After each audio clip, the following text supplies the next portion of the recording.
সরকারি চাকরিতে কোটা ব্যবস্থার সংস্কারের দাবিতে 2 সপ্তাহের বেশি সময় ধরে চলতে থাকা আন্দোলন তীব্র রূপ ধারণ করে বৃহস্পতিবার। আগের দিন পুলিশ ও আওয়ামী লীগ কর্মীদের সাথে সংঘর্ষে নিহতদের মৃত্যুর প্রতিবাদে আন্দোলনকারীরা এদিন কমপ্লিট শাটডাউন কর্মসূচি দেন। ঢাকা সহ দেশের বিভিন্ন জায়গায় রাস্তায় নামে স্কুল, কলেজ, বিশ্ববিদ্যালয়ের ছাত্ররা। ছাত্রদের সাথে অন্যান্য বিক্ষোভকারীদেরও যোগ দিতে দেখা যায়।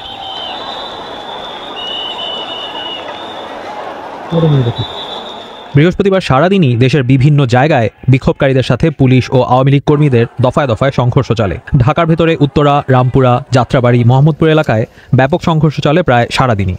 সংঘর্ষে শুধুমাত্র উত্তরাতেই অন্তত 8 জন মারা যান। দুপুরে এক পর্যায়ে বিক্ষোভকারীরা বাংলাদেশ টেলিভিশন ভবনের একাংশে আগুন জ্বালিয়ে দেয়। বন্ধ হয়ে যায় বিটিভির সম্প্রচার। বৃহস্পতিবার বিকেলে কোটা সংস্কার বিষয়ক আদালতের রায়ের তারিখ এগিয়ে আনার কথা জানান আইনমন্ত্রী। আন্দোলন থামাতে ছাত্রদের অনুরোধ জানান। বাংলাদেশের অ্যাটর্নি জেনারেলকে নির্দেশ দিয়েছি যে আগামী রবিবার তিনি বাংলাদেশের সর্বোচ্চ আদালতে আপিল বিভাগে আবেদন করবেন যাতে মামলাটা শুনানির তারিখ তারা এগিয়ে আনেন। আমি তাদেরকে অনুরোধ করছি যে তারা যেন এই সহিংসতা বন্ধ করে এবং এই আন্দোলন প্রত্যাহার বা স্থগিত করে। রাতে সারা দেশে ব্রডব্যান্ড ইন্টারনেট সংযোগ বিচ্ছিন্ন হয়ে যায়। এর আগে দুপুরে সহিংস পরিস্থিতি নিয়ন্ত্রণে মোবাইল ইন্টারনেট বিচ্ছিন্ন করার কথা জানান আইসিটি প্রতিমন্ত্রী। বৃহস্পতিবার সারাদিন চলা সংঘর্ষে সারা দেশে মারা যান অন্তত 26 জন, আহত হন 1,500-এর বেশি। ঢাকার বাইরে চট্টগ্রাম, রংপুর, নরসিংদী, নারায়ণগঞ্জ, মাদারীপুর সহ আরও বেশ কিছু জায়গায় ব্যাপক সংঘর্ষ হয়। শুক্রবার সকাল থেকে দেশের বিভিন্ন জায়গায় তীব্র মাত্রায় সংঘর্ষ ছড়িয়ে পড়ে। বিক্ষোভকারীদের দমাতে ঢাকার বিভিন্ন জায়গায় র্যাব ও পুলিশ হেলিকপ্টার দিয়ে টিয়ারশেল ও সাউন্ড গ্রেনেড নিক্ষেপ করে। অগ্নিসংযোগ করা হয় বেশ কয়েকটি সরকারি ভবনে। অনেক জায়গাতেই টিয়ারশেল, রাবার বুলেটের পাশাপাশি শটগানের গুলি ব্যবহার করে আইনশৃঙ্খলা রক্ষাকারী বাহিনী। গুলি শেষ হয়ে যেতে থাকলে বারবার গুলি আনতেও দেখা যায়। সংঘর্ষ চলাকালে নরসিংদীর একটি জেল থেকে পালিয়ে যায় 800-র বেশি কয়েদি। শুক্রবার সন্ধ্যায় ঢাকা সহ দেশের বিভিন্ন জায়গায় বিক্ষোভ অব্যাহত থাকে।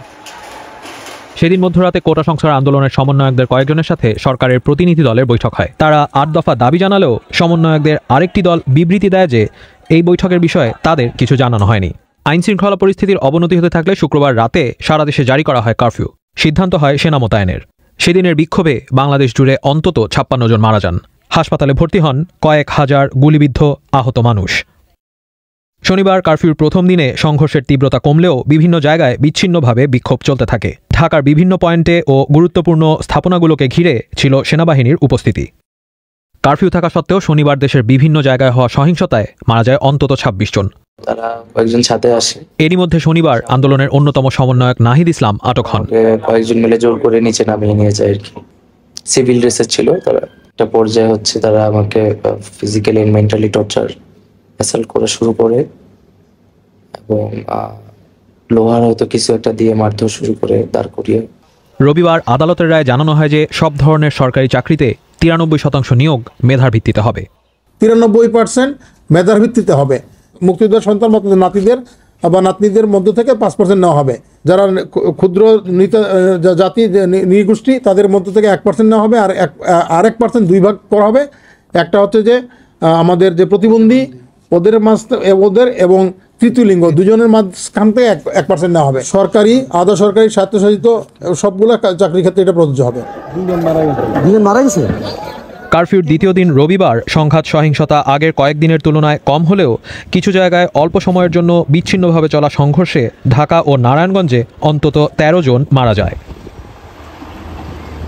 কারফিউর তৃতীয় দিন সোমবার স্বরাষ্ট্র মন্ত্রণালয়ের পক্ষ থেকে জানানো হয় যে ঢাকা, গাজীপুর, নারায়ণগঞ্জ ও নরসিংদী বাদে অন্যান্য জেলার কারফিউ জেলা প্রশাসন তুলে নিতে পারবে।